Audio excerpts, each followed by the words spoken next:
All right, peace and blessings, peace and blessings. Assalamu alaikum, shalom. Welcome to the Doc and the Radical program. And we are live and in effect on Facebook, and we will be uploading to YouTube. Peace and blessings, Doc. You want to come on in and introduce yourself? All right, peace, my brother. Dr. James Thomas Jones III, African American Studies professor, a graduate of the Ohio State University. I tell people, although Ohio State is a PWI, I felt like I was at an HBCU because my classes were pretty much in Black Studies. It was called Black Studies back then. I was able to earn a BA in African American Studies or Black Studies, an MA in African American Studies, MA in Educational Policy and Leadership, another MA in History, and a PhD in History. I am a Panther historian. I am a revolutionary nationalist who is still enamored and in love with hip hop. So if you want to talk about hip hop, I'm your man. I just hate that some of these youngsters are abused such a beautiful cultural gift that my generation gave to them exactly 50 years ago today. So welcome to the Doc and the Radical. I hope you'll join us more often and interact with us. I'm sure Brother Maurice has the info to for you to be able to call in and come on the Zoom session.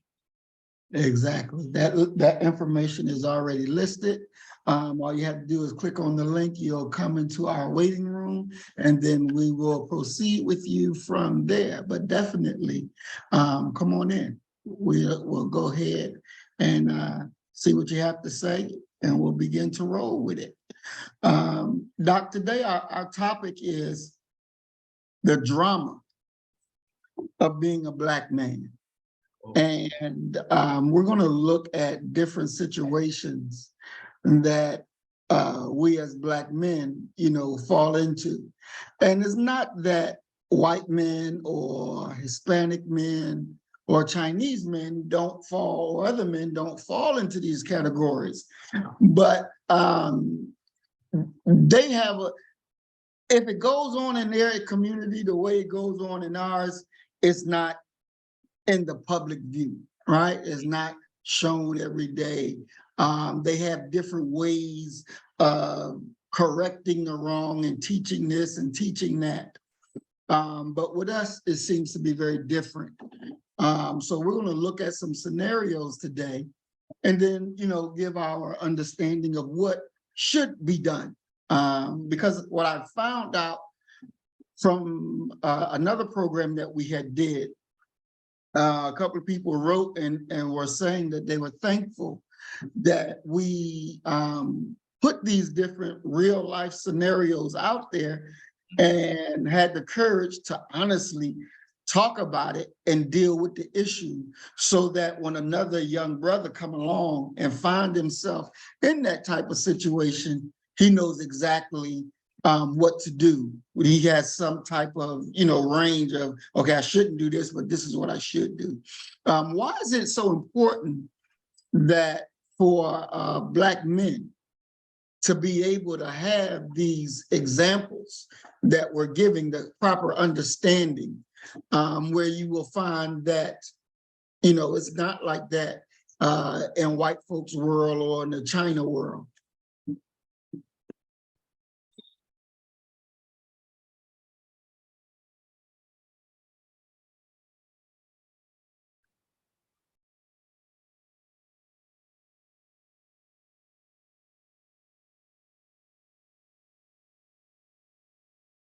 Did you hear me, Doc? Yeah, what was the question again? Yeah, why is it important for us as Black men to be able to have these sessions compared to whites that don't, they don't have it like that? Well, the thing is that within our community, we have so many people who are at different stages. We have brothers who have been raised up in two-parent households that were functional, some that were raised in single parent household, be it a male or a female as the head, some that were raised by grandparents. You can say whatever you want to about our people. We've been able to be flexible, pliable, adaptable in regards to what we need to do to take care of our own. And we've done that all the way back to the days of chattel slavery. A child would arrive on a plantation without their parents. We took them in. We refer to them, historians refer to this as fictive kin. And so we have to remember, and we have to be honest that as humans, we come in here knowing very little. You know how to cry, to manipulate your environment, to notify some caregiver, some adult that you've either soiled your pamper or you're hungry. People learn through socialization, observation and participation, basically. So it's very crucial that Black men look at these scenarios and learn about these scenarios before they find themselves ensnared in one of these scenarios, because the margin of error for Black men is super small when you compare it to white men. As a parent, we all know that there's a certain fear that takes us over when we think about our child leaving the safe confines of our environments and going out into a world. They may very well, unfortunately, some Black boys, they don't come back home, killed by another Black male, killed by the police and what have you. So I think that any versing in regards to how you handle certain situations before you encounter those situations is a win-win for the community, for Black folk, for Black men, Black families, and the win-wins continue to go. So it's crucial to be able to instruct in regards to what it is that you should be doing when faced with certain scenarios. Mhm. Mhm. And dealing with scenarios where in relationships and you have to play the role of stepdad, that's a very tight rope to walk, especially if the child is like off the hook, just one of these badass children. What's your thinking on that? It's one of those that if you want to see a transformation within Black America, go back and look at how stepfathers were viewed in the Vietnam War era and kind of going forward.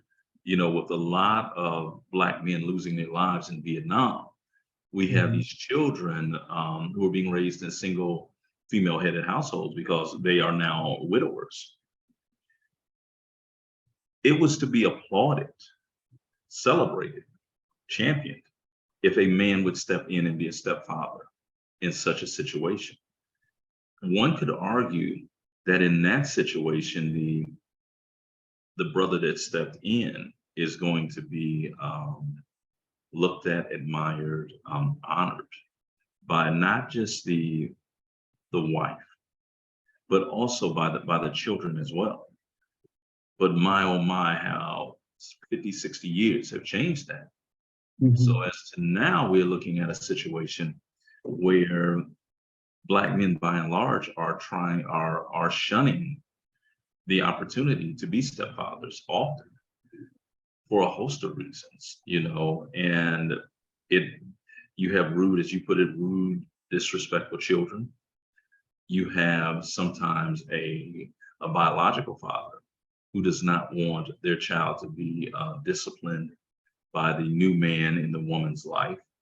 You have women who don't want the stepfather to be able to discipline the children beyond verbal. And so, and then, you know, let's be honest, it gets real funky, especially in this present moment, where a mere allegation can lead to significant jail time, regardless of if you have done something inappropriate, immoral, illegal to especially a female child. The allegation enough, and I get it that mothers have to and should try to protect their children against all threats, but to have a child issue an allegation that may be no more substantive than he looked at me a certain way is enough to turn your life upside down, inside out, round and round.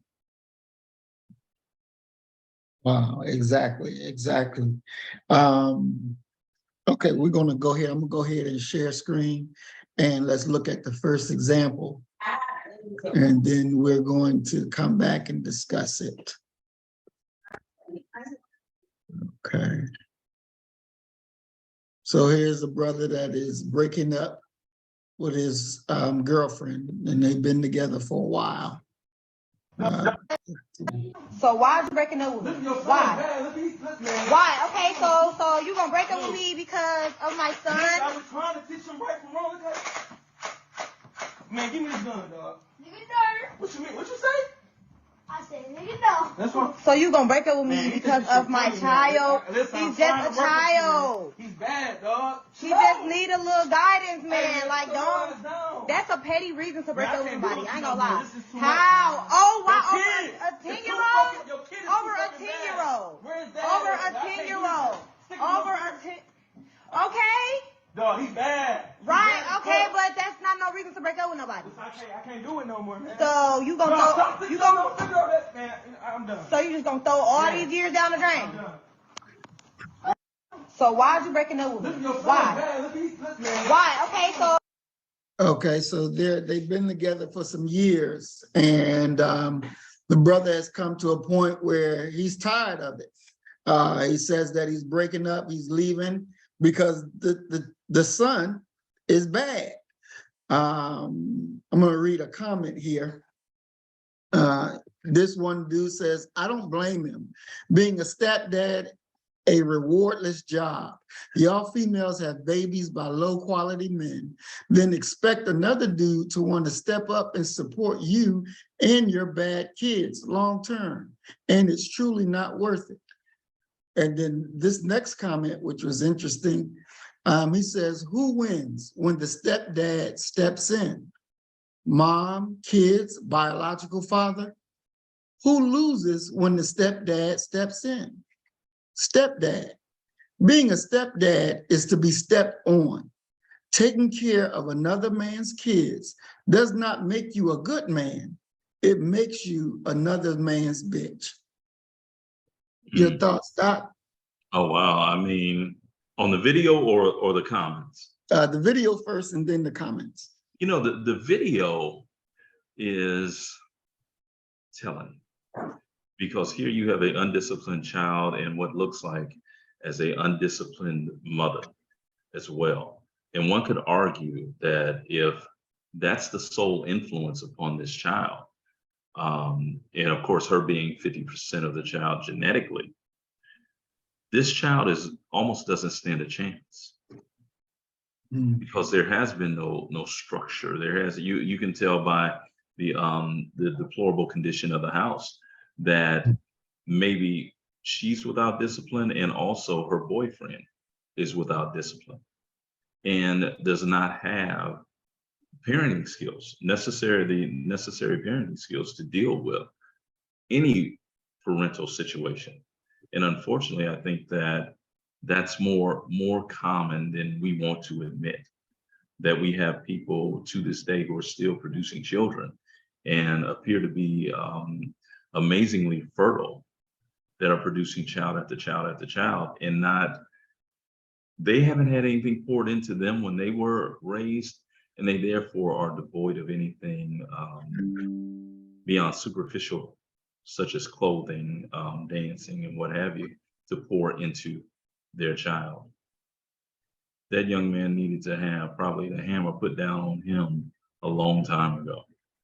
A long time ago. Now, in regards to the comments about stepdads, I for a time of my life, I was a stepdad, and that wasn't my view of what was really going on. The children were wonderfully behaved, very good people, and I don't have anything negative to say about it. I think that we travel this path of life, and you wind up with certain opportunities, certain positives and certain negatives are going to come your way.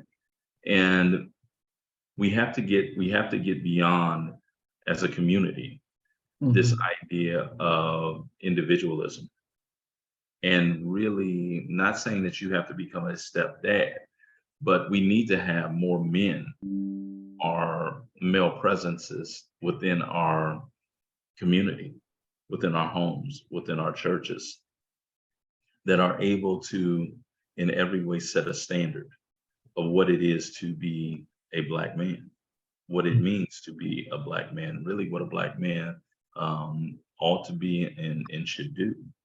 We need that more and more, but I see this brother as frustrated to the 100th power. And I see this sister as being someone who is afraid, concerned about what's coming next. Because if that's what you have as a brother, you're gonna be stuck there with that bad kid. And at 10, he's not physically imposing. By 15, 16, he will be. And if she has not trained him up, it's not beyond possibilities that he could assault her verbally, physically, in every other way you could imagine. Definitely. And I too have been a stepdad. I've never experienced what the brother has experienced either. I don't have nothing but, good experience being stepdad. So not understanding their approach to it. Yeah, but see the thing for me is that when you look at this video, and this is the dangerous and troubling aspect of it, the video has how many views? 6.4 million. Okay. So 6.4 million people have viewed this video, and that provides 6.4 million opportunities for the racial brand of being Black men to be maligned. And before long, you have a situation where young Black boys believe that that's what manhood is about. Black girls could come to believe that as well. Black adult men and women as well, being very impressionable, could believe that this is proper behavior and what have you. So I view it through a lens of propaganda, that after you encounter this, there may be no way to really get this whole thing back. We have Emil joining us, watching. His comment real quickly is peace and blessings. I should be sleeping now. It's almost midnight here in Malta, but I just wanted to drop by and say greetings to Maurice D. Muhammad and James Jones. Perhaps I can hop in on a future live stream. We say peace and blessings to you, Brother Mill, while you're over there in Malta.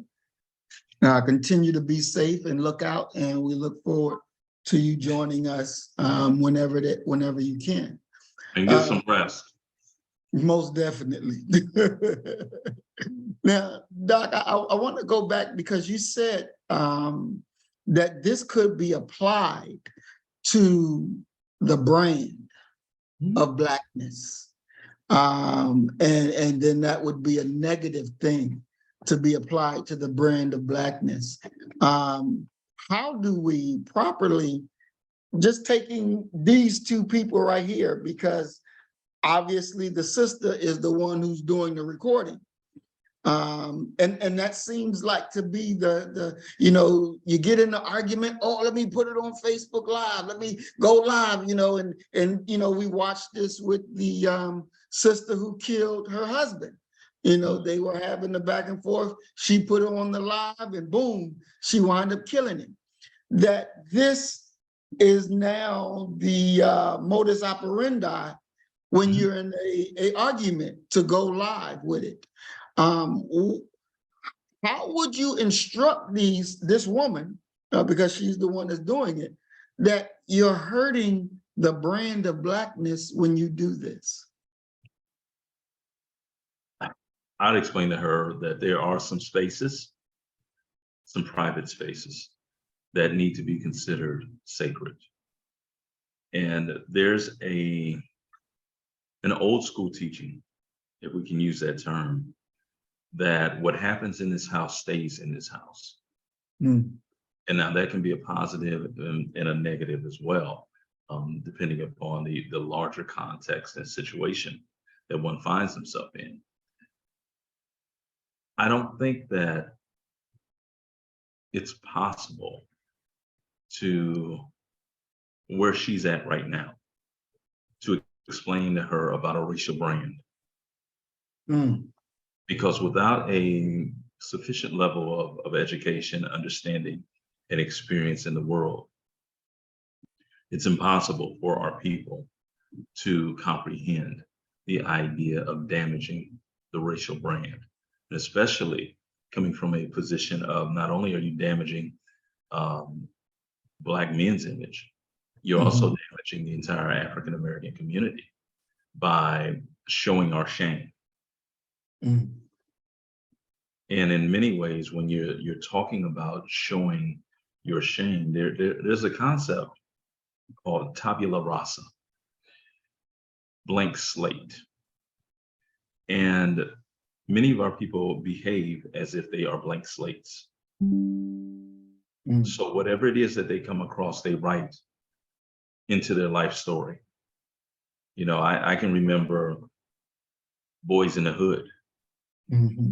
And having a whole group of Black teenagers who were my age. That summer, they all sucked on pacifiers. Wow. I remember Menace to Society and Kane. Kane drove a green 5.0 sitting on Dayton's, and he played Computer Love during that scene. Roger Troutman and Zach, who happen to be from Dayton, Ohio. I always got to big up Ohio when I get a chance. The reason that's so prominent in my mind is that there was a brother in my neighborhood who went out and bought a green 5.0, put it on Dayton's, and rode around all summer blasting Computer Love. Those are people who have not been poured into, who don't have any substance. They're the type of people who have all sizzle and no steak. And so how do we get them back from that? It's education, it's exposure. But one thing is for sure, that if the one who is pouring into you, Old MacDonald had a farm in the Diary of Anne Frank, instead of revolutionary songs and chants, and the story of Assata Shakur, a whole host of other luminaries that one could have, you're going to be lost. Wow. Now, Doc, I wanted to look at it this way as well. Because when we send that message like Menace to Society, and we send that message out and it's on the movie screen, and it's just not playing in America, but it's also playing worldwide.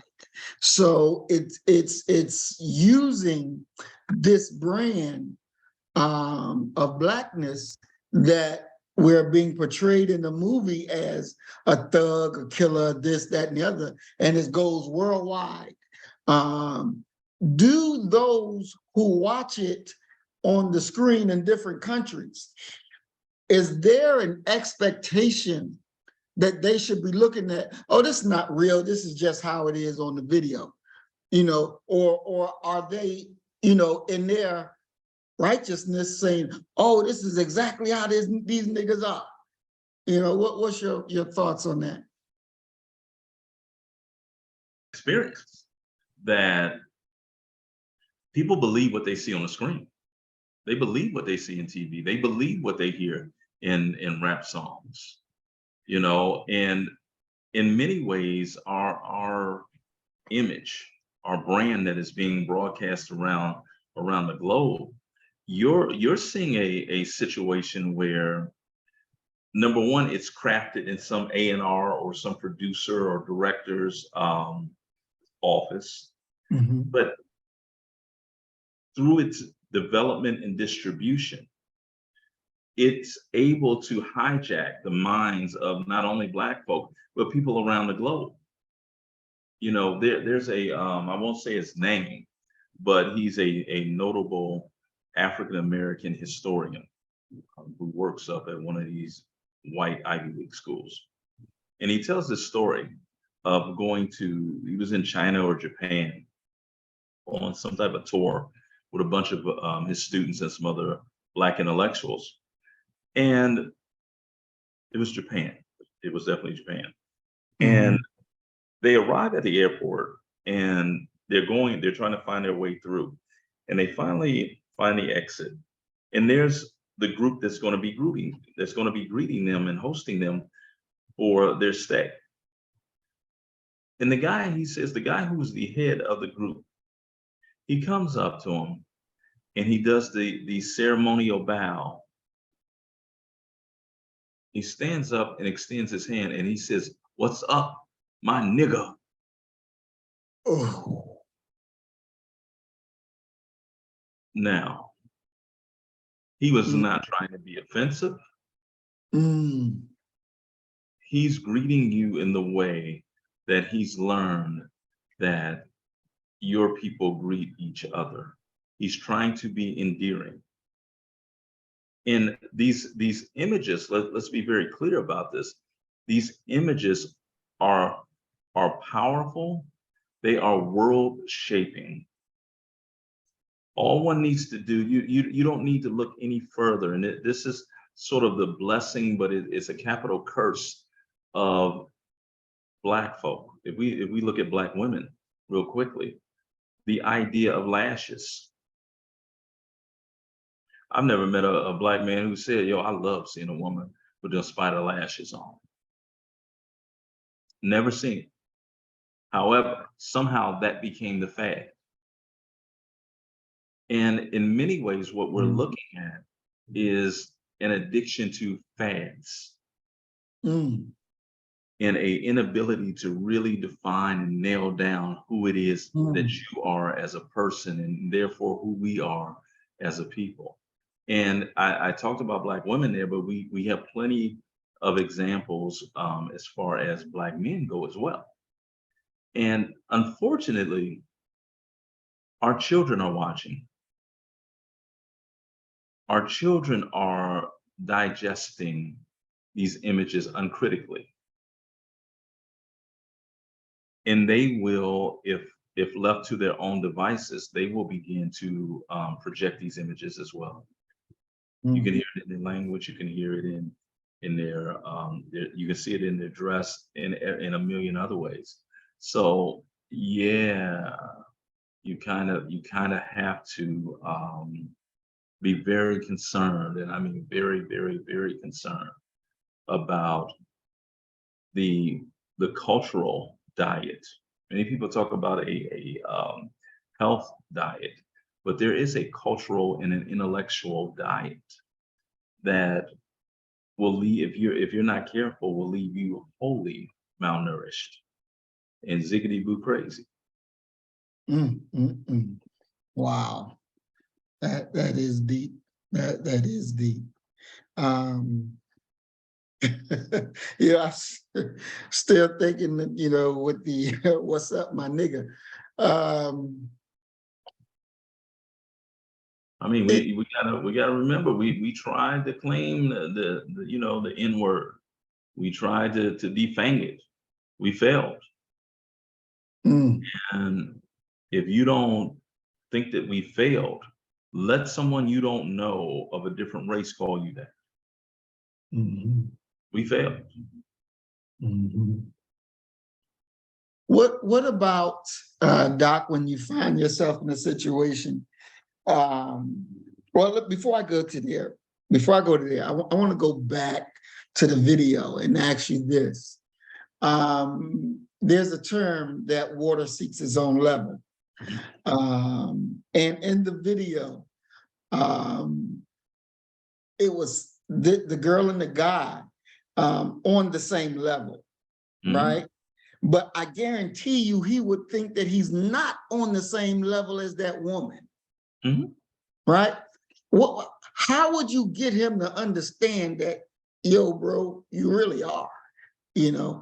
How would you get him to understand that? I mean, I think that the larger question would be, is it possible to get him to understand that? Mm, One has to really tip their hat to the educational process, because it is so instrumental in transforming. And one of the problems that we have is that we're often trying to uplift the minds of individuals who don't have the basic building blocks of logic, mhm, of comprehension, there's some basic things that you need to have a mastery of before you move on to higher brow thinking. And I see a lot of this blase dim-wittedness amongst our people. Now, they may look very good in their dim-witted state because they've spent 98% of their time working on their external and spent no time developing the internal. So mm, I don't really believe that you could get him to understand that he's on the same level as her. He feels superior to her, not realizing that, yeah, they're on the same level. They really are. And it's troubling. mm, mm, mm. How do you deal with a situation where you have the woman in a relationship with the brother? Mhm. The brother's taking care of the woman, but yet she wants to be pen pals with her ex that's now locked up. And she doesn't feel like she needs to break that connection. Mhm. Um, and then the way that you look at relationship, because in the next video we're going to deal with it, where he looks at it that we're together. She looks at it like, nigga, no, we ain't. Mhm. you know? And this thought is there no matter whether it's that type of situation. It could be, friends on the street, you think that this your girl and she thinking something totally different, but yet she's taking from you, knowing you're giving to her from the perspective that I'm taking care of my responsibility, my woman. Mhm. How would you coach a brother that's in that type of situation?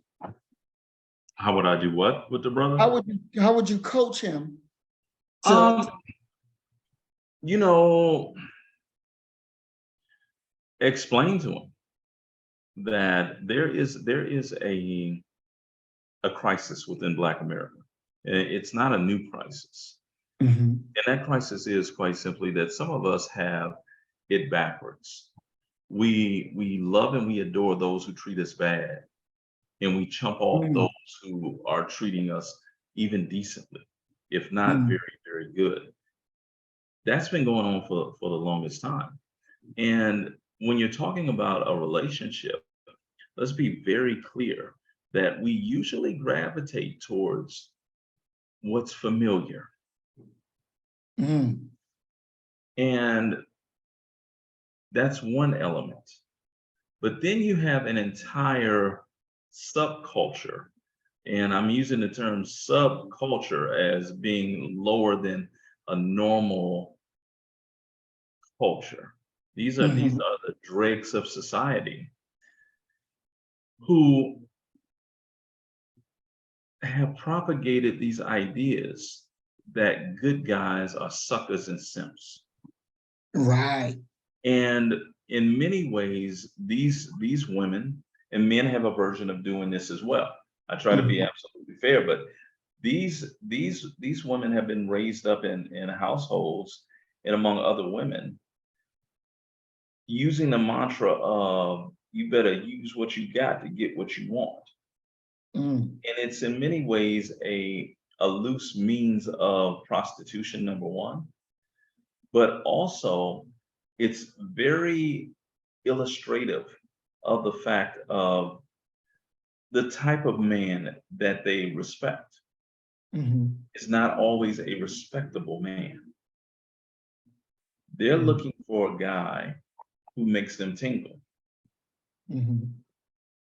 And a brother who is working a 8 to 5, they like his resources and the stability, but they ain't excited about being with him. And if left to their own devices, they'll steal from him in a indirect way and reroute that money over there to somebody who may be doing a 2-year bid in a penitentiary. So I would coach the brother and tell him, number one, I will use the same language that Black women use when they're talking to each other. Know your worth. And realize that you're the rare one in this relationship. There ain't no whole lot like you. You're the prize.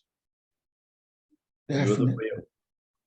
Definitely. So, and there needs to be a separation in Black America when we're talking about this idea of love.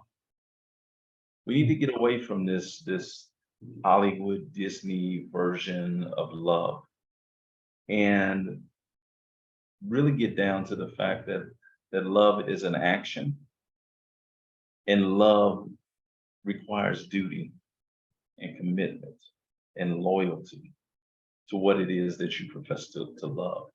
But you can be infatuated, you can lust after, but you can't love something that does not love you back. That's something other than love. Doc, how do you, and I'm sure you heard this saying, a nation can rise no higher than its woman. And looking at, I'm gonna stop, I'm gonna hold that comment. Let's go to the video first, and then I'll come back and then we can jump on that. All right, sounds good. Okay.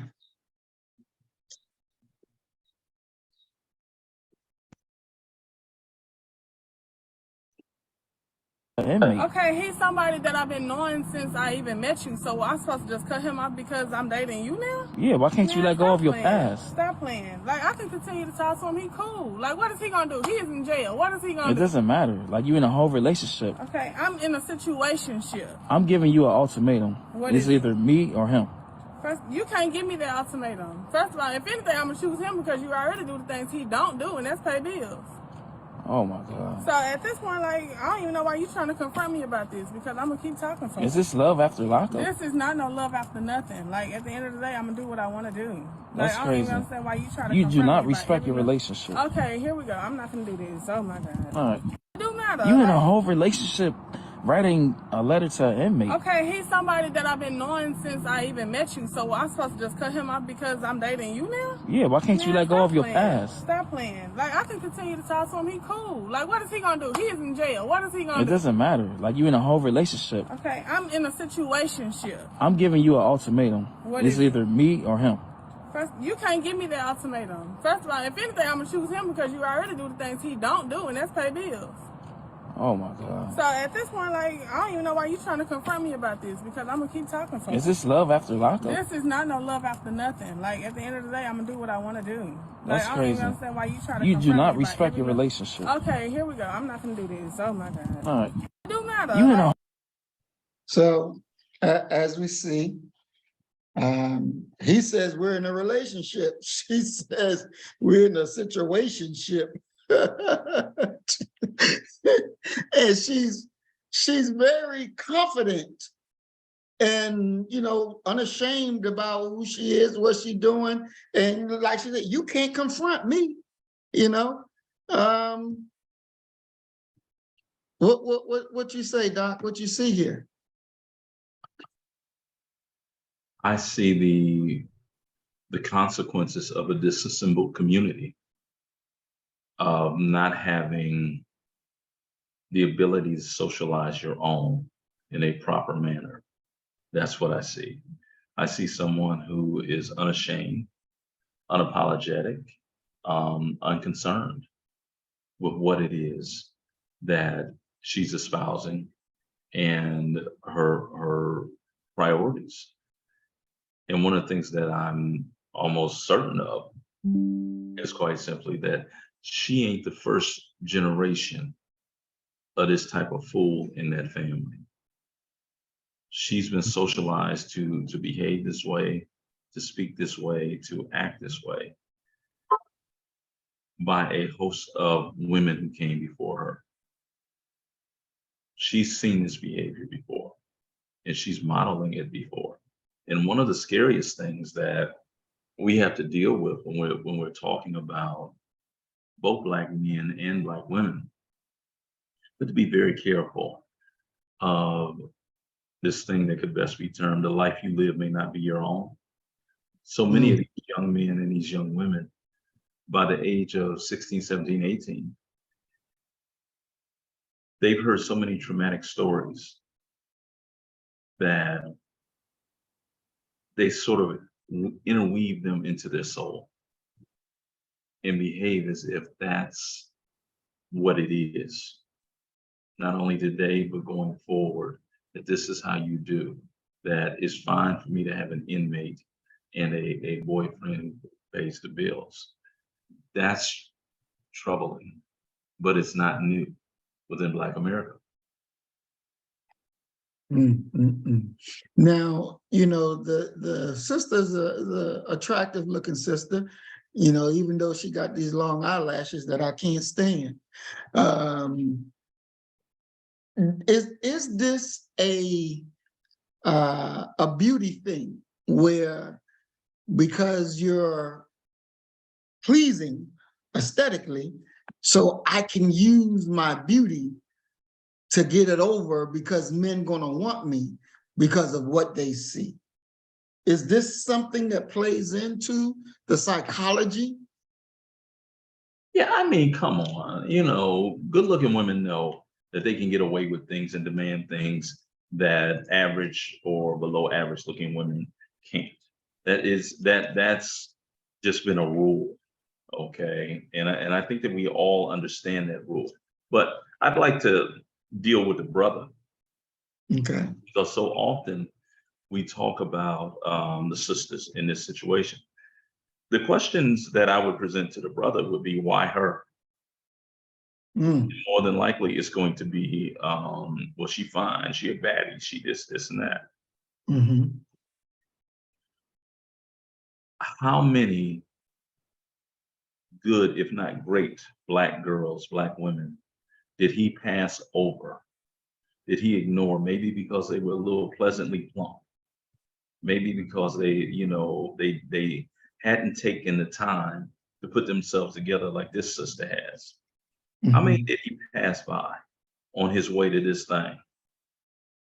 And I think that that's where a lot of our disagreement as Black men and Black women occur.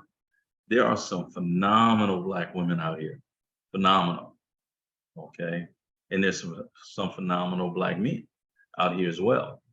But I believe that when you end up extenuating and focusing upon the wrong things, then you're going to end up with one of these types of situations. And then you're going to cry foul. Then you're going to say that, well, there are no good black men, there are no good black women. No, it's that what your soul is attracted to is not quality. You're going to get exactly what it is that you want from that sister. You're getting what she's offering, which is probably sex. Beyond that, you can't look for loyalty on that model. You can't look for commitment on that model. It doesn't come equipped with that. You can't even upgrade that to have those things. But there are some models that do have those features that you're looking for, but they may not be as sleek. They may not be as awe-inspiring, but they would be better for you in the long run. Now, Doc, how could she, obviously she's with a dude that's taking care of her, paying the bills and stuff, but yet she's still strung or still attached to the one that's in jail. And, you know, obviously, as she said, she ain't letting him go, not for you, you know. You would think that she would let that go because the one that's present in your face is doing what he needs to do by you. But she's unwilling to cut that chain. No, the brother that she's with right now is not giving her what it is that she needs. What she needs is to be ignored. What she needs is to be able to go out and chase after him. And I guarantee you, her mother chased after men. Probably the grandmother chased after men as well. You know, we have to get real as a community in talking about the stories, the pastimes that we as Black folk participate in that are negative for our children and negative for the future of Black America. I'll give you a perfect example. Erykah Badu, you know, Baduism. Erykah Badu talks about that song, and you know what song I'm talking about. Okay, Black woman's anthem. Right. You better call Tyrone. All Tyrone. And she said that, you know, she didn't write that. She said it was actually a freestyle, okay, of her just playing around. And it was inspired by all the different stories she had heard from her aunts about their dealings with no good, quote unquote, no good men. That's what you're seeing. And so when you're raised up within a disassembled community, a harsh, flawed culture that makes good bad and bad good, this is the outcome that you should expect. This is the meaning behavior that you should expect from females. Because what she needs, what she desires, is for a man to be elusive, to not be boring, okay? To choke her every once in a while, probably. Because that is in many ways an expression of love, you know, in a roundabout way.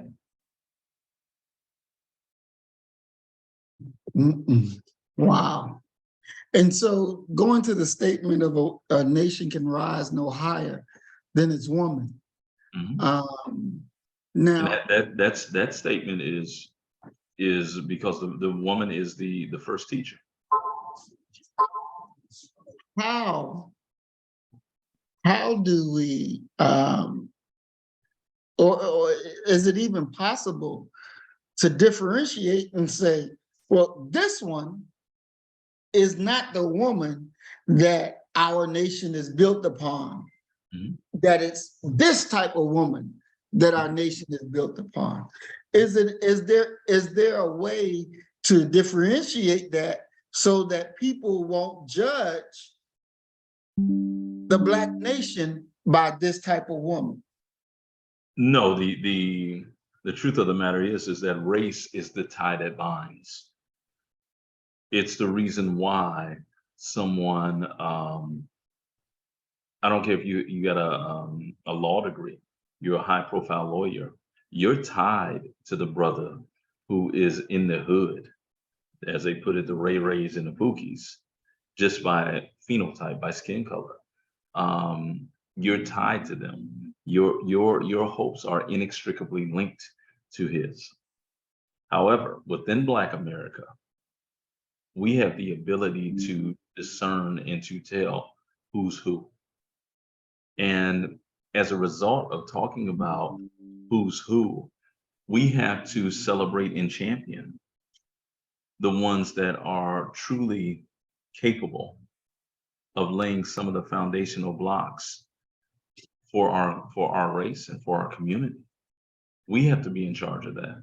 We have to define what is proper and what is improper, to the point where at the end of the day, our children will gravitate towards what's familiar, and that what's familiar is righteous, upstanding, and committed to the liberation and salvation of the Black nation. We can handle that. We can forge that destiny. I'm not concerned with what outsiders from other communities look at us and think and discern. We can't be concerned with that. This is an in-house issue that we need to deal with in-house. Exactly.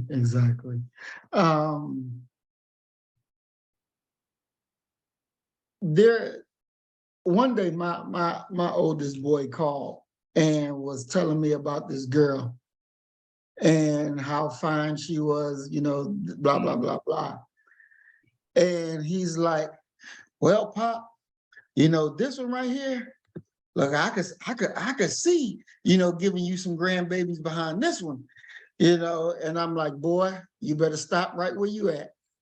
Don't even waste your time, because you about to embark down the road that's going to leave you unhappy on child support and every other thing else. Yeah. Leave it alone. Yeah. Pay it no attention. Keep on moving. And these type of, I'm gonna call pitfalls, that's lurking out there, because we're attracted to what's pretty, what's nice. What would be your advice to them to, be able to avoid it? Like I'll give you an example. What Minister Farrakhan said to us one day in the men's class. Yeah, you see that fine young lady out there, you see that sister, in body parts moving just a shaking and baking. He said, and you look, you take your little second glance, but you turn back and you look. I want you to remember that could be AIDS walking. That could be AIDS walking, letting you know, hey, don't go that way. You better stay on the straight and narrow. What will be your advice to get back on that straight and narrow? We need to have, instead of having some of the more redundant K through 12 classes, even if we're doing this on a Saturday school, our people need to really study the science of mating. That should be a significant part of the curriculum of both teenagers before they start dating, and full-blown adults, the science of mating. I remember being at Ohio State, and there was a guy who we brought into the Frank W. Hale Cultural Center. It was still there. It was called the Black Cultural Center. And he was something, I don't remember exactly what it was, but what I do remember him saying is that he had 5 daughters, and the least educated of his daughters was a nuclear physicist. And he said, when we get together as a family, we talk about how little education she actually has, compared to the others. Now, he said, how did I end up with 5 daughters who are basically all doctors? He said, because when I looked for their mother, I didn't pay attention to the size of her butt. I looked at the size of her brain. I listened for her priorities, her morality. We need classes like that. Because right now, what we've done and what we're doing hasn't worked. And the fact that it hasn't worked problematizes things because we double down on what hasn't worked. So you're 3, 4 generations into something that didn't work on the first generation. And you have people who are superficial, who have no depth, who have no breadth of experience in life. They are in many ways male and female pinheads. Mm. We get that back by studying the science of mating and realizing that when you produce a child with someone, you're only half the equation. That other person is the other half. Mhm. Definitely, definitely. So Doc, when they're out there looking for the mate, and what you said is definitely right on point.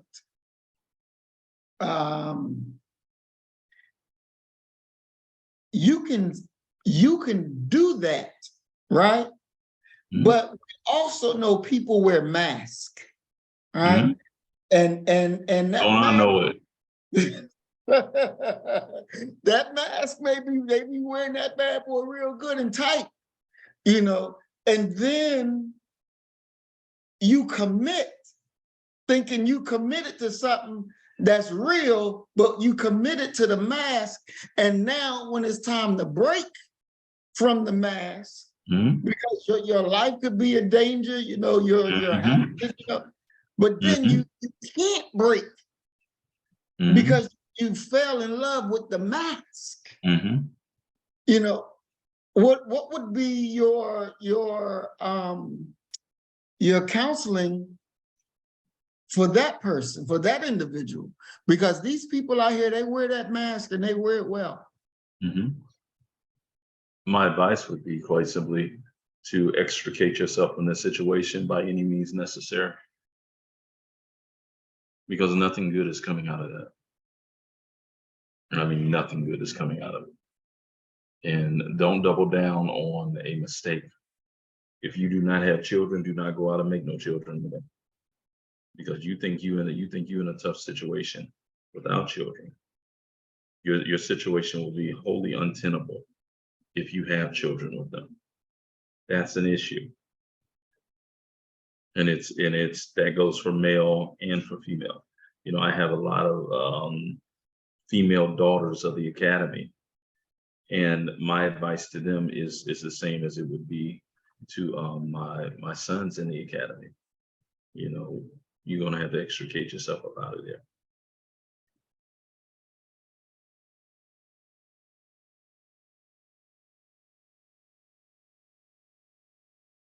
And that truly can be the hardest thing in the world to do, especially once, you know, you've given your heart to that individual. That can be the very hardest thing to do. And you can fall into that category of actually, you know, being in the wrong mindset, you Mhm. know, and I, you know, I speak from experience that um, if not handled in the right way, your grief, your sadness can lead you down the wrong road, and you won't even be on the earth no more. You know, because you've gotten fixated. Mhm. You know, and really, Doc, do you even believe? Because now I don't believe that you should commit yourself to that degree. Because that's, to me, that's a dangerous degree. You know, that's very dangerous. Do you think that, you know, man, woman, you know, that you should commit yourself to an individual to that degree? You know, if it's the right person, but there's no guarantees in love and war. You know, Right. I just think that you have to, at some level, maintain a self-love, you know, that you can pull on almost as if you're pulling a emergency lever to save yourself. What I think happens is that people not only lose themselves, but they want it to work so bad that they invest everything into it, Mhm. and they don't know how to let go. I think it's like any other thing. I don't care if it's a support of the Republican Party. I don't care what you're talking about. Once people become emotionally invested in something, it's very difficult for them to let it go. Mm. Mm, mm, mm. Definitely, definitely. And we're gonna go to our next clip to talk about, because it ties right in to what we're talking. Okay, and so let's. Asks you to forgive them when they have wronged you. Don't walk away and say, nigga, I don't even want to hear that. Stand there, brother, and listen. Even if you don't believe it, listen. And if you see a change, go and tell him, I accept your forgiveness, and embrace each other. You know why you should forgive and accept forgiveness? Because we all have wronged Allah, and we all stand in need of his forgiveness. And we will petition him before this is over to have mercy and to forgive us. And if you expect God to forgive you, then you should try practicing forgiving one another. Peter asked Jesus, how often should I forgive? And Jesus said, 70 times, 7 times. That means infinity. Forgive. You forgive white people. Ain't nobody did worse to us than them. Don't you ever turn down somebody who genuinely asks you to forgive them when they have wronged you. Don't walk away and say, nigga, I don't even want to hear that. Stand there, brother, and listen. Even if you don't believe it, listen. And if you see a change, go and tell him, I accept your forgiveness, and embrace each other. You know why you should forgive and accept forgiveness? Because we all have wronged Allah, and we all stand in need of his forgiveness. And we will petition him before this is over to have mercy and to forgive us. And if you expect God to forgive you, then you should try practicing forgiving one another. Peter asked Jesus, how often should I forgive? And Jesus said, 70 times, 7 times. That means infinity. Forgive. You forgive white people. Ain't nobody did worse to us than them. Don't. All right, Doc. Forgiveness. Mhm. Forgiveness. First, what do you think about what the minister said? You know, the brother's always, smooth with the words. I got no problem with the content or the delivery. None whatsoever.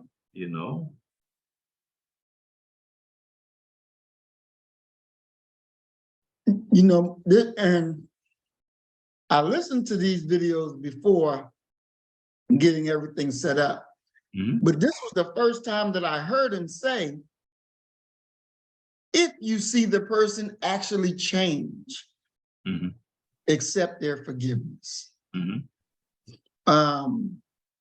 Because people apologize. I'm sorry. I didn't mean it. I ain't gonna do it again. And next thing you know, they're doing it again. They're doing it again. Exactly. It does.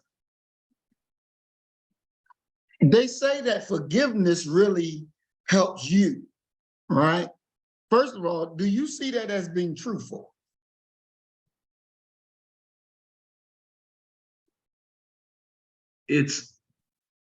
I understand what they're saying.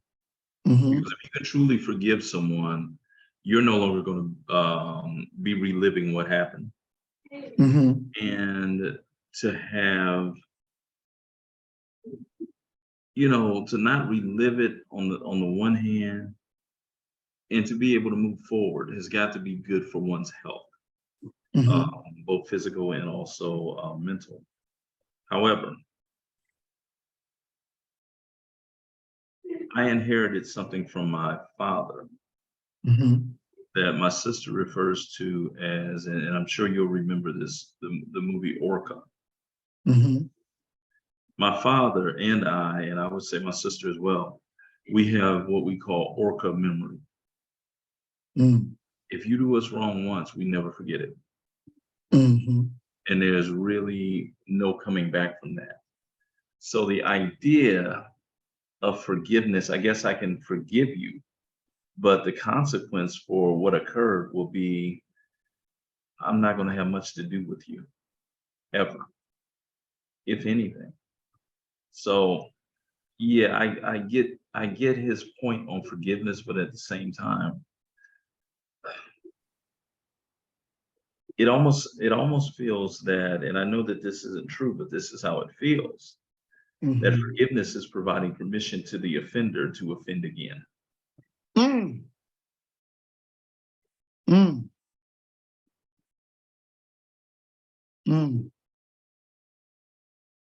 That's deep right there. Simple, but very deep. Simple, but very deep. And I think that happens so many times, that continual to reoffend. Because in there, I think, Doc, some people think that they'll use you forgiving as a weakness. Yes. You know, and don't look to respect that or nothing. You know, they look at it as that.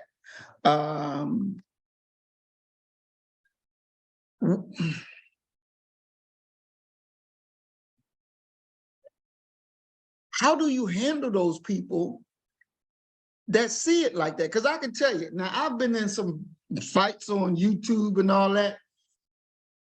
And I can tell you, I could say to them, some niggas that, you know, I forgive you, I let it go.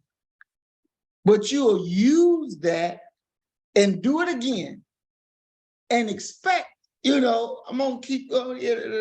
But you know, it come a point where I gotta bust you in your ass because you ain't gonna learn until you feel that heat, you know. What's your thoughts about dealing with people like that? I don't deal with them.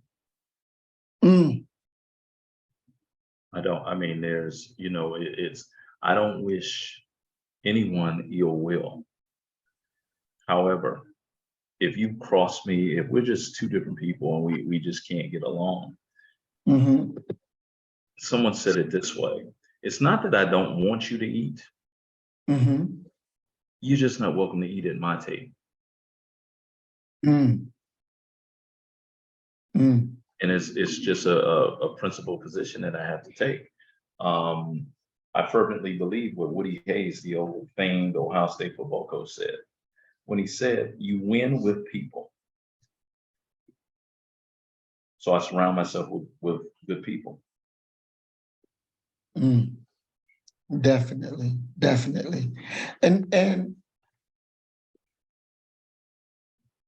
there's a thing that I have said before, and I'm not saying I created it, but this is what came to me. So I know it came to others.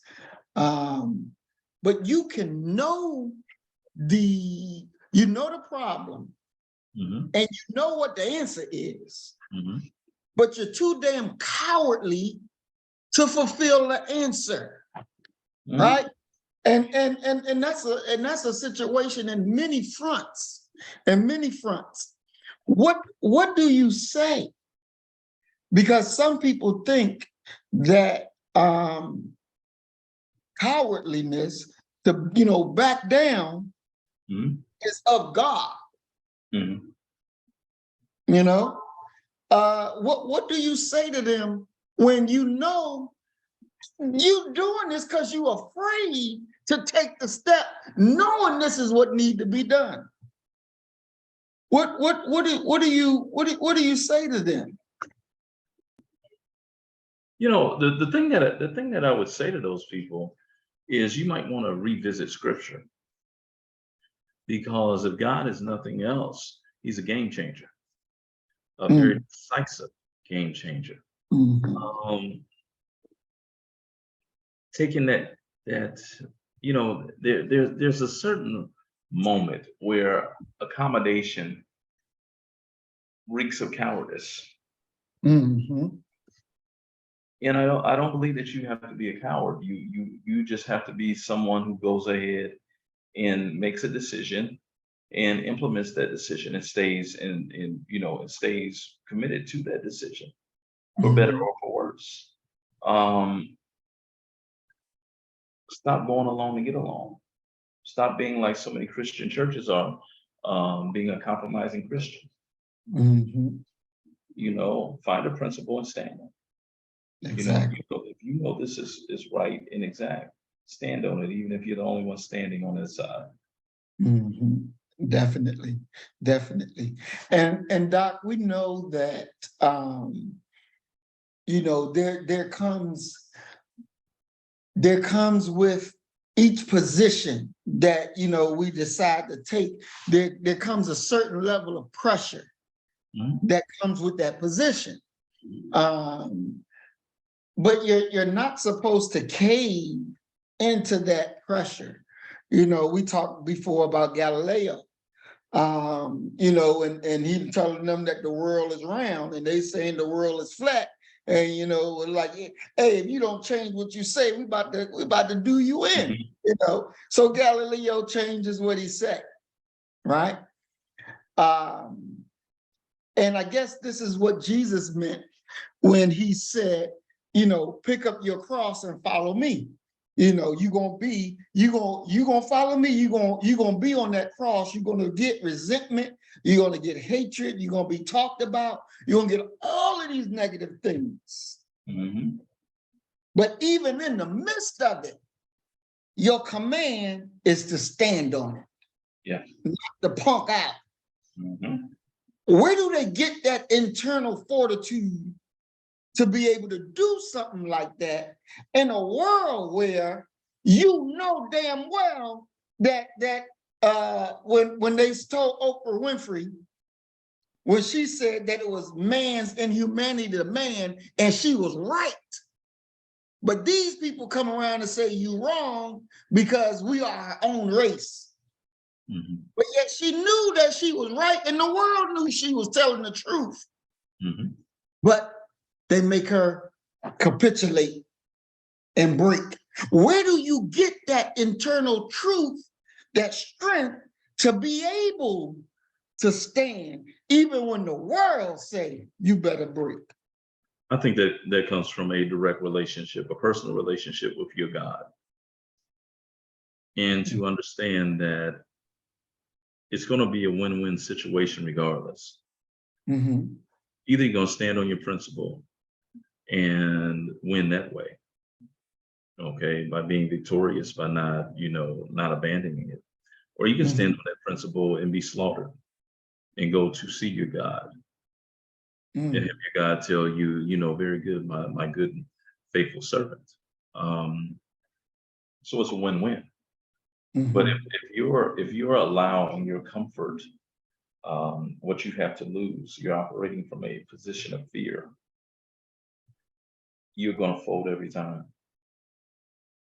And there's no doubt about that. You are truly foldable.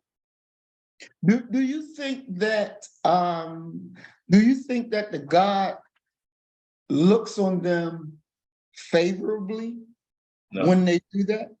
no, not at all. Not at all. Because to be honest with you, there's probably no greater admission or display of a lack of trust and faith in God than for you to bow down to evil people. Mhm. Because if you truly believed in your God, you know he got you. You Mhm. know, he may let things get a little hairy to go ahead and test you, but you know he Mhm. got you. If you truly believe in that scripture, you truly believe it, But if you don't, it'll show, because you're going to spit the bit at a very opportune moment, and everybody's going to see you do it. And that's the shameful part of it. And many people should be dying of shame, because they have no God. They have no faith in God. They have no trust in God. And so as a result of that, of all those things put together, they fold. God can't be pleased at that. No way. Exactly. So we're going to share screen again and check out this piece and talk about it.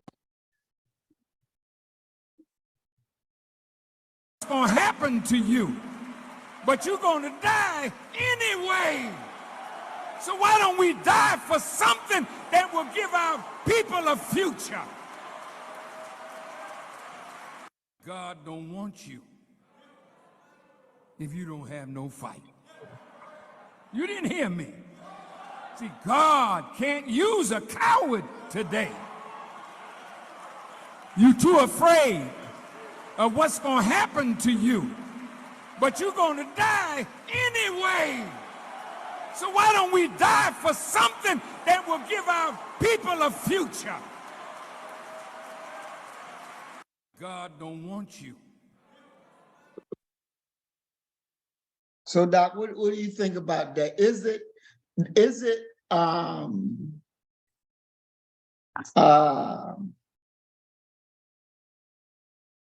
God approved to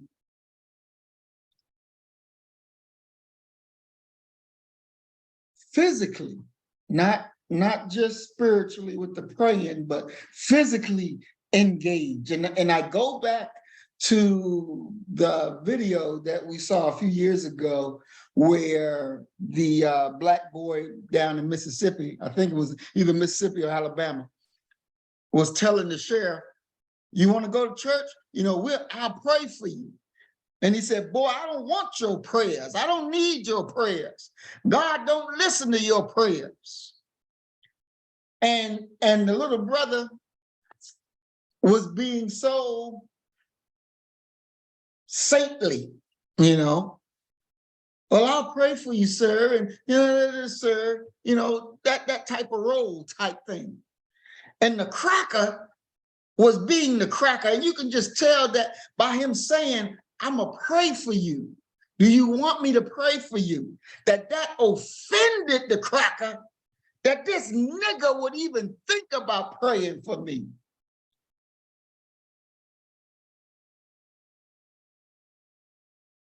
To be able to fight them, to engage with them on that level, you know, why do our people see that as something that's not God approved?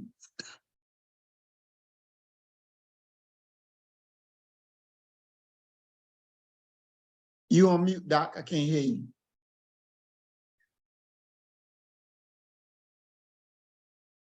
My fellow Christians, the reason they don't engage is because they've been sitting under poor teaching. They have not learned about the Black revolutionary Messiah, the Black Christ. And if they had, they would eagerly engage at every turn.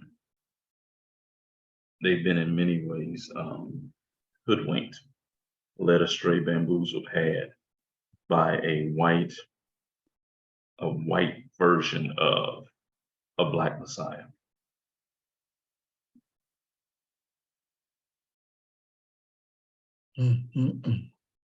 And to be able to trick Black people about the Messiah, I think is the greatest trick that the devil has ever done. You know, most say, well, the greatest trick that Satan ever did was to convince you he didn't even exist. But I really believe the greatest trick that he ever did on you is to make you think that the Messiah is this cracker somewhere that's wanting you to love your enemy. That's the greatest trick. To be able to reverse that type of mindset, Doc, Mhm. it is not something that can be done overnight. You know, the process. How do you even start the process without them running away? Because I've had people to tell me, you know, bro, look, I love what you saying, and you know, but you scare me, so I can't, you know, I can't fuck with you like that. But I'll be watching you from afar, you know. How do you be able to move them so that they can see the real deal? I think that you use the philosophy that Huey P. Newton and Bobby Seale used with the Black Panther Party for self-defense. Black folk thought Huey and Bobby would be wiped off the streets. Huey says himself that he didn't expect to live very long doing the activity they were doing. However, every day they survived was a day that they had another person who looked at them kind of differently. I was like, oh, okay, wait a minute, these brothers, they actually survived. So I think that you go ahead and you show them what is possible, what can be done. And in due time, I believe that they will subdue that fear enough so that they can come closer. And then hopefully eventually get to the point where they're willing to join in with some activities. So we have to show them that that our opponent is not Iron Man. He's not invincible. And we're gonna have to take it to him. Most definitely. Most definitely. You know, there's so many different approaches when it comes to policing. And this one, when I saw this video, I want us to go ahead and get your perspective on it. I'm gonna go ahead and let it go. Whoops.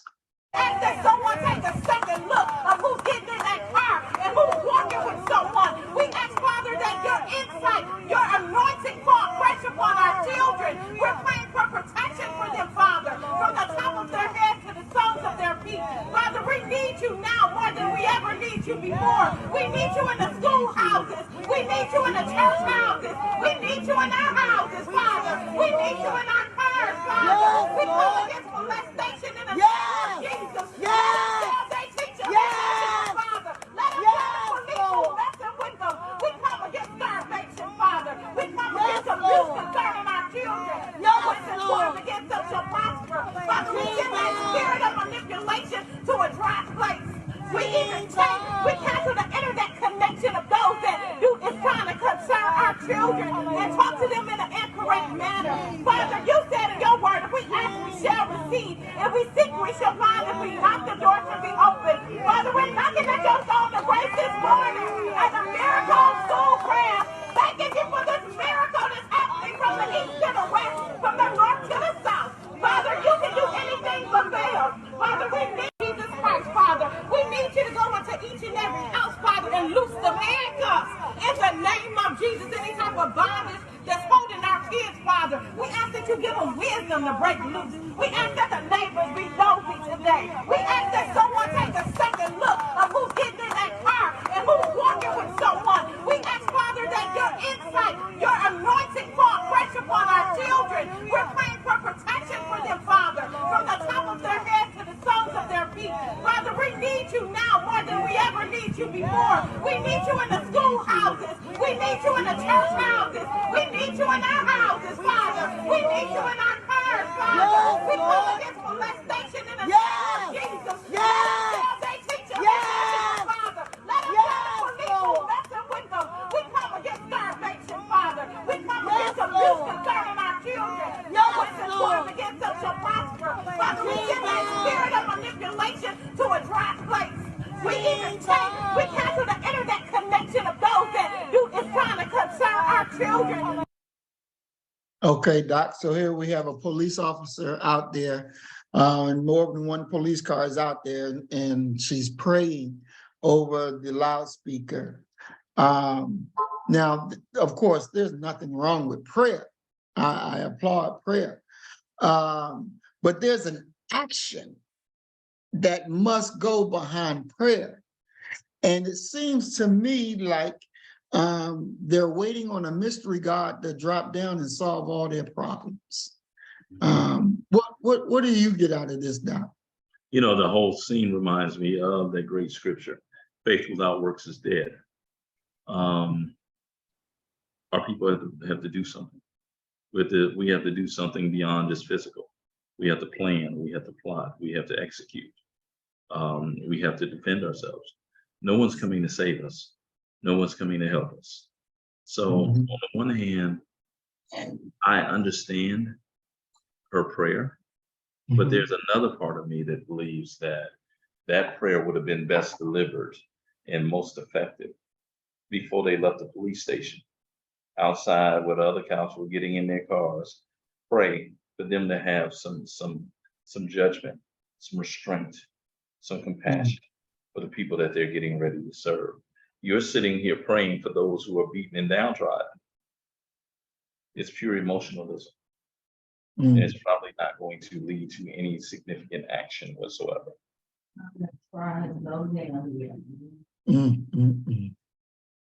Wow. You know,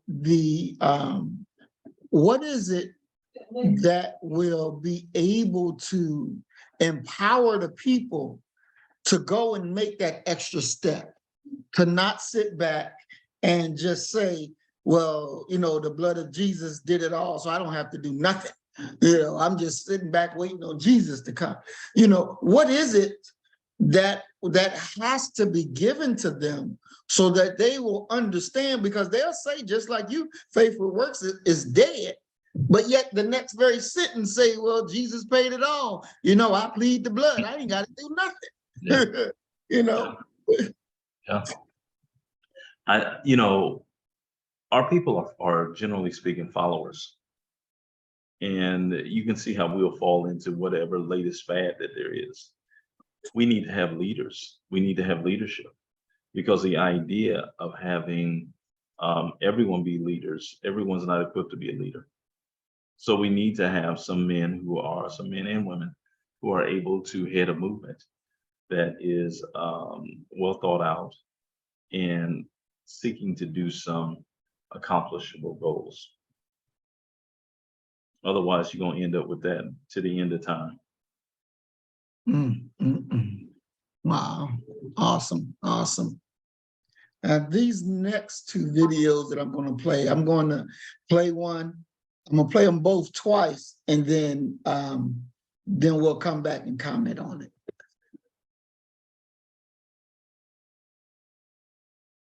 How to feel appreciated in the area of his presence, he becomes a version of a man that he can give you and still survive. And I promise you, you will not like that version. That version of him is silent, frustrated, sharp with his words, short-tempered, non-communicative, because he has to become something that he can survive in. When a man does not feel appreciated in the area of his presence, he becomes a version of a man that he can give you and still survive. And I promise you, you will not like that version. That version of him is silent, frustrated, sharp with his words, short-tempered, non-communicative, because he has to become something that he can survive in. When a man does not feel appreciated in the area of his presence, he becomes a version of a man that he can give you and still survive. And I promise you, you will not like that version. That version of him is silent, frustrated, sharp with his words, short-tempered, non-communicative, because he has to become something that he can survive in. When a man My mother told me, she said, you never hit a man where he's weak. Never. It could be true, it could be real, but you don't hit him where he's weak, because it'll turn around on you. You can get him to do what you need him to do, but you never hit a man where he's weak, because they never forget it. It lives with them. And so I know what his weaknesses are. He don't know I know they're there. Because I don't mention them, don't talk about them, and I don't. My mother told me, she said, you never hit a man where he's weak. Never. It could be true, it could be real, but you don't hit him where he's weak because it'll turn around on you. You can get him to do what you need him to do, but you never hit a man where he's weak because they never forget it. It lives with them. And so I know what his weaknesses are. He don't know I know they're there. Because I don't. All right, Doc. So there you have both videos. So start off, just give me what you think about each of them. Okay, the first video, the brother's definitely speaking truth. That we will do the very things that he says, that we will retreat inside of ourselves, and we'll still be functioning, but our functioning is going to be very limited because in many ways we are doing everything that we can do to survive and still function and handle the quote unquote manly duties that we're supposed to handle. That's number one, the first video. Now the second video, Lantola is, she's always been since divorce court, my Hollywood crush. And that's, I just have to take a moment and say that, what could have been, didn't occur. She was actually raised a little bit outside of Columbus, Ohio. Our paths didn't cross. Somebody got to her. However, she's telling the truth as well. The idea of hitting a man, especially being a woman who's in a relationship with a man, married to a man, allowed to see who that man truly is and to learn what his weaknesses are, what his openings are. Because when you're really with a man who loves you, all his defenses are down. And to have an attack come, regardless of the provocation, with all your defenses down, and it being a direct fatal blow almost to your ego, to your self-esteem and what have you, is devastating to a man. And in many ways, he's never going to forget that. And you'll never get that type of access to him ever again. And do you think that when these women do these type of things, do you think that they'll get another man just as good, just as great, or greater than the one she just destroyed? What's your thoughts on that? I believe that there are so many dope brothers out here that it is not outside the realm of possibility that she might chance upon another brother that is of similar stature to the one that she ran away with her mouth. Yet, at the same time, there's no guarantee of that.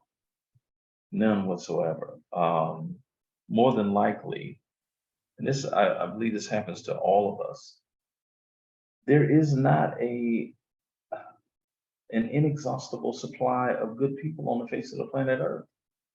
And when you really think about how lucky you have to be to find someone to love, and they love you back, with the same or similar intensity, it's almost a 1 in a billion shot.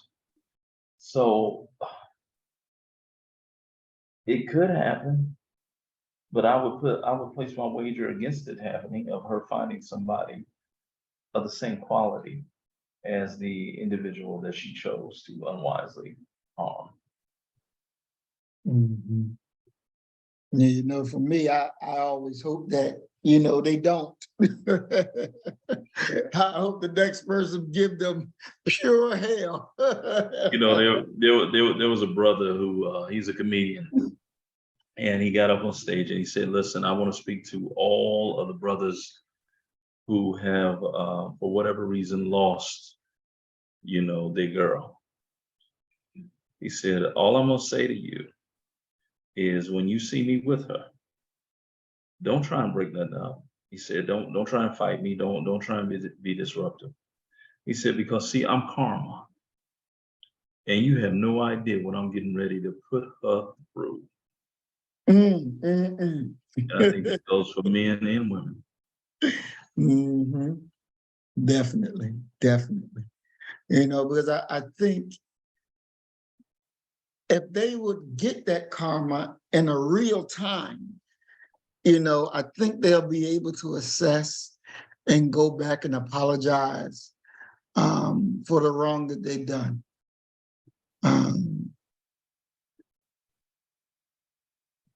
Because anything other than that to me just ain't right. You want to be standing there when it hit them, huh? Exactly. Exactly. All right, we're gonna go to this video of how to treat a hardworking Black man. Let's see what the minister has to say. Reason to look at somebody else. He's anxious to get home to the home that you provide. Does it make sense? On the physical level, now you got to look at his mind. From you, he's supposed to get peace and quiet of mind.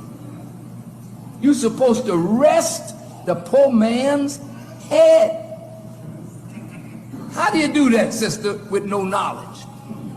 And if you had a white man, you say he know how to treat us. If a Black man is going to do this for you, then learn how to treat him, how to care for your husband. If he's being a husband, then you care for him. And he won't have no reason to look at somebody else. He's anxious to get home to the home that you provide. Does it make sense? On the physical level, now you got to look at his mind. From you, he's supposed to get peace and quiet of mind. You're supposed to rest the poor man's head. How do you do that, sister, with no knowledge? And if you had a white man. So what do you think about that, Doc? Quiet and peace of mind. Are we asking too much from the Black woman? No, not at all. It doesn't cost you anything to let someone who already has peace to extend and maintain that peace. It seems that it would take more effort to be a disrupting agent to that peace that he has, because you're going to have to gear up and do a whole lot of different things that if you were to do nothing, and I mean nothing at all, it would be better than being disruptive. You know, the idea of Black men just desiring quiet, peace, you know, a home, a refuge, Right. is something that is foreign to a lot of people, you know, and it truly is, you know, once again, the idea of not being socialized into what your role is, to not understanding what it means to cater to a man, and a man to cater or be protective of a woman and a provider for a woman. And we just go willy-nilly off of what we feel and what, you know, what seems to be right and correct. It's going to run Black America into the ditch over and over and over again. And looking at the last thing that the minister said, that, you know, you have to be taught these things. For women have to be taught how to take care of a man. As you talked about earlier, you talked about there has to be taught for the man and the woman the science of mating. Now, how do you take examples of the Black women that we've discussed on the program, and I wouldn't say they represent the majority of Black women in America, but they represent a nice section of the Black women in America. How do you take and teach them when their idea may be, nigga, you can't teach me shit? I think that you point to the results. You're in a situation where only 1 out of 4 Black women will ever marry. Is that the result y'all want? And teach them that age-old wisdom of if you do what you always did, you're gonna get what you always got. Now, if you cool being where you're at inside of a fractured and disassembled community, keep doing what you're doing. But if you want something that is markedly different, better, uplifting, protective, do it our way. Let me show you. But there has to be a level of humility and humbleness that comes before any teaching. If a person is headstrong, if a person knows it all, and what have you, you can't teach them. They're beyond reach. You know, Doc, I've heard it say many times that for Black men that with white women is that's the type of thing that they get from white women. White women are more easier to be with, easier to talk to, easier to work with. You know, they're more compliant. They're more in the mode of, let me help you, let me take care of you, so you can go take care of us, you know. I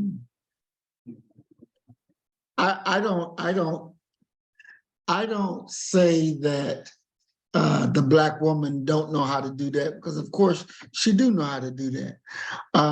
But I believe that the white women are reared that way. They're taught that way from their mother. That's just the way I believe that's just the way that they're taught, knowing that that man that she's going to be partnered with has to be able to go out in that world and conquer. So she knows her role, her job, to make sure that he's able to go do that. Now, when the Black woman and the Black man is totally, totally different. I don't believe that she's taught that from home base. You know, some of them may be, but not the majority, are taught that from their home base. They may learn that, you know, as they're working their way through life, that this is what needs to be done so that the Black man can go out there and conquer and build that world for you. Is this a product of the slavery, the Jim Crow, that, you know, we don't teach our children that way from, you know, when they're babies? You know, the thing is that we have multiple Black Americans running at the exact same time. And I met Black women who were raised up in entire families that's what the women are like in those families. And it's a very beautiful thing to actually see. But I also have a very good friend. I won't say her name. She actually married a white fellow. And, you know, during one of those moments of, you know, just jostling and talking back and forth, having some banter, I told her, I said, yeah, you know, these sisters don't get it together. I'm gonna go ahead and give me a white girl. And she got very serious. And she said, listen to me and listen well. The white world is something that you know nothing about. Stay away from it. I believe that there's a lot of evil that occurs within the white world that is never discussed. That they're not damaging their own racial brand by putting their dirt in the air. They're not airing their dirty laundry, so to speak. So I don't, you know, and then when you have to deal with the caricatures and the stereotypes of Black women, that she's domineering, that she's a masculine, that she's overbearing. And there may be some who are actually like that. But by and large, a lot of what I believe that we see with Black women is quite simply the marginalized economic position of Black men has forced Black women to go out into the world of work. And unfortunately, we take so many cues about family structure from white folk. And so if Black women are looking at white women being able to stay at home, she could very well say, well, why can't I? And the answer to that is because that raggedy man that you got over there don't make enough to sustain y'all by himself. So you gotta work. I think that comes at a cost. And in saying that, it's for me, not just that Black women are overbearing and domineering. I think that a part of it is a cultural adaptation, that that's the only way that they knew how to be and to remain alive. And they haven't done a very good job of muting that, of using their inside voice when they come home and deal with their man.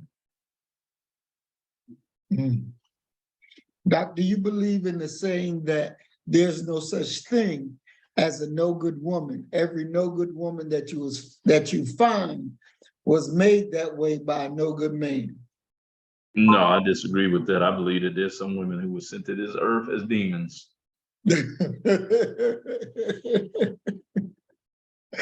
All right. Let's check out our last video. This is our song of the day. Sometimes you have to speak victory during the test, and no matter how you feel, speak the word and you will be healed. Speak over yourself, encourage yourself in the Lord.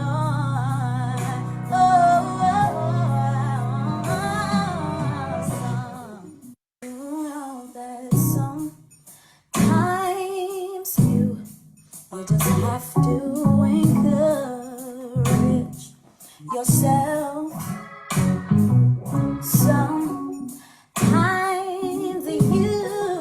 you have to speak victory during the test, and no matter how you feel, speak the word and you will be healed. Speak over yourself, encourage yourself in the Lord.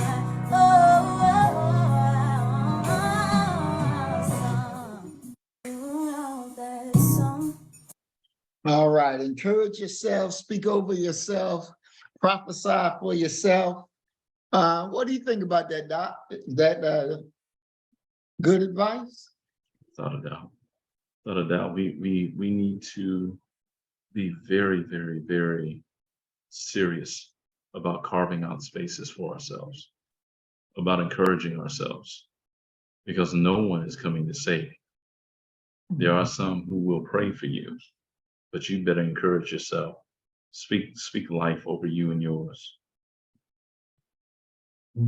Definitely. And, I heard somebody say, his name is William Murphy in the song. And he was like, it ain't wrong to prophesy over your own house. Don't wait for somebody else to come. You do it yourself. You take it upon yourself and you do it. You go out and you pray for yourself. Stop looking for somebody. Oh, pray for me this, pray for me this, pray for me. No, you do it for yourself. Doc, is that as dealing with our spirit, our souls, how important is it that you begin that process of praying for yourself and anointing yourself and, prophesying over yourself, your own household, instead of waiting for somebody else who you think is greater than you, who more cleaner than you, to come and do this that may never even see you? It's as serious as life and death. And the truth of the matter is that you got to take ownership. If you take ownership of nothing else, you need to take ownership of your soul, because your soul will be resting somewhere for eternity.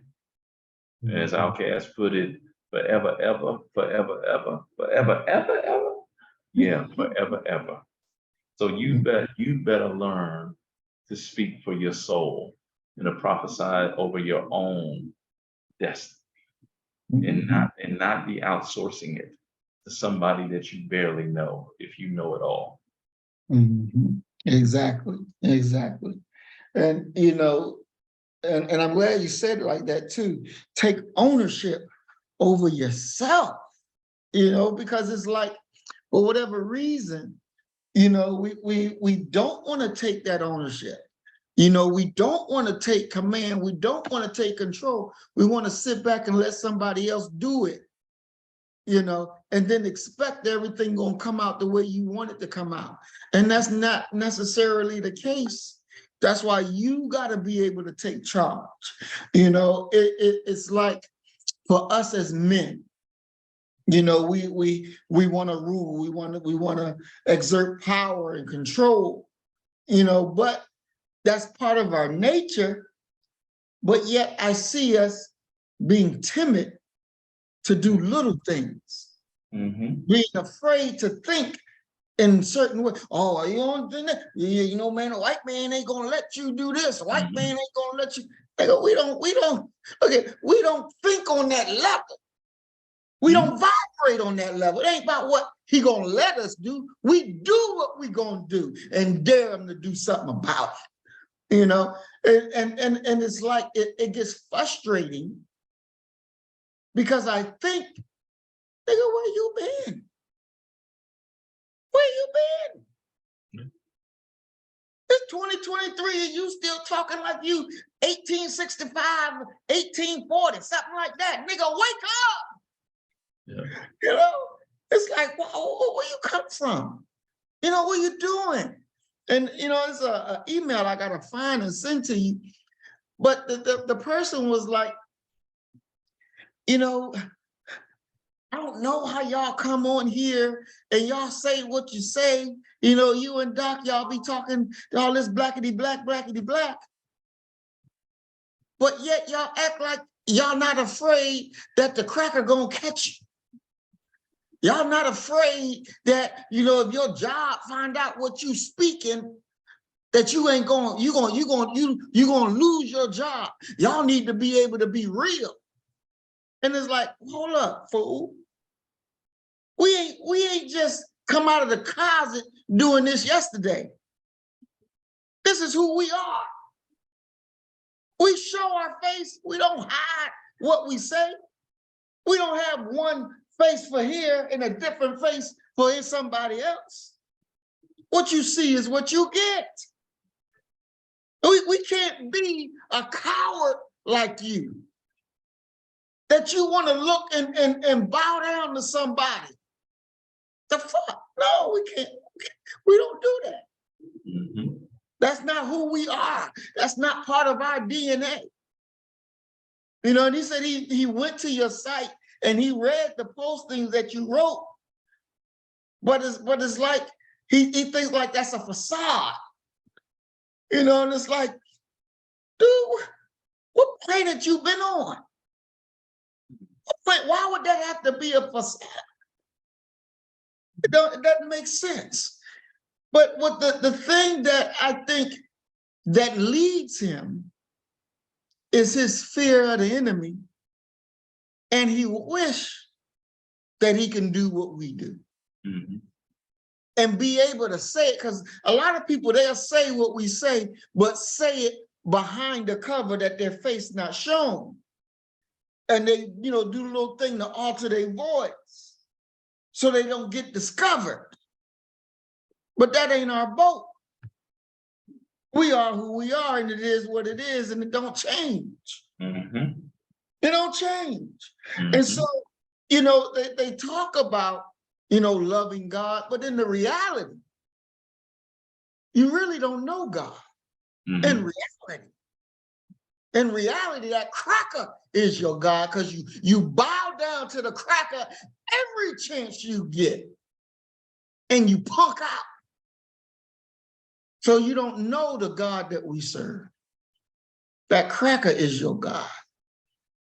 And Doc, with your closing comments, can you address that? Because that to me is one of the reasons why as men, as Black men, we're not as forthright as we should be, because we're worried. A segment of us is worried about what the cracker gonna do, what the white man gonna do. He said, I bet you won't call a cracker to their face. Yes, I will. Done it, been there, did it. It will do it over and over again. To show you that it ain't no fear over here. Ain't no running over here. This is who we are. Mm-hmm. And if more Black men were like this, the conditions that we in will be over with overnight. And Doc, I'll turn it over to you.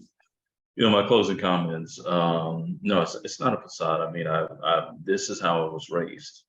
This is who I am. I couldn't try to, I guess I could try to be somebody different, but I would still show through. This is me, my writings, my research, my intellectual interest, how I enjoy spending my time, working for the liberation and salvation of the Black nation. Yeah, welcome to my world, and I hope you stay, whoever you are. Exactly, because I tell you what, you hang out with us, you get the nerve. Now I'm gonna tell you, because y'all can come on, but if you come on, you're gonna have to show your face. You can't be hiding. You ain't doing none of that. You can't be hiding, and you can't be trying to alter your voice and all that bullshit. If you ain't grown enough to come on the porch, come on this stage, then keep your ass on the porch. Because we ain't doing that here. Because I was in communication with one person, and they wanted to come on, but they wanted to hide their face. I don't want to show my face. Well, this ain't the platform for you. This ain't the platform for you, because we don't do that here. We don't do that here. We show who we are and we say what we got to say. What the hell you got to lose? If you really think about it, you don't think the cracker know that they the cracker? You don't think that they understand that they hate you? That they damnable life. You don't think that they understand that? You need to wake up and understand what your role should be. And understand it and get to it. Because you're part of the problem. You are part of the problem. And it's time to get rid of the problem, so our people can live in peace and justice and in righteousness. And that ain't no pipe dream. You bring it, and you dare the enemy to do something about it. The hell. Sitting around shuffling and jiving in 2023? For what? You just had a president that said, grab him by the pussy. You just had a president who said that and didn't deny it. President that said anything you want to say, but you still want to hide and suckle and this, that. The hell out of here with that foolishness. Say what you gotta say. Malcolm X said, would you tell that cracker what you really feel? Tell that white man what you really feel. I bet you feel liberated. I bet you'll understand it, and you'll never want to go back in the box again. You want to be able to be free. And I tell you one thing too, the white man will respect you, because he know you're going to say what you got to say, and you can't be punked. You can't be bought.